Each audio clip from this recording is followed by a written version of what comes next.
الله الرحمن الرحیم به نام خداوند بی اندازه مهربان نهایت با رحم.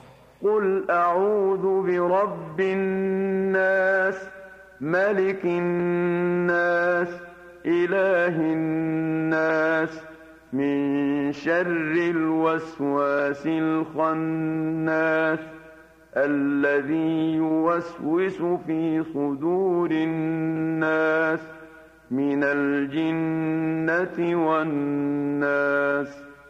بگو با پروردگار مردم، با پادشاه مردم، با خداوند مردم پناه میبرم از شر وسوسه کننده پنهان شونده، آن که در دلهای مردم وسوسه میافکند، از جنیان و مردم. صدق الله العظیم. خداوند راستگوی بزرگ است.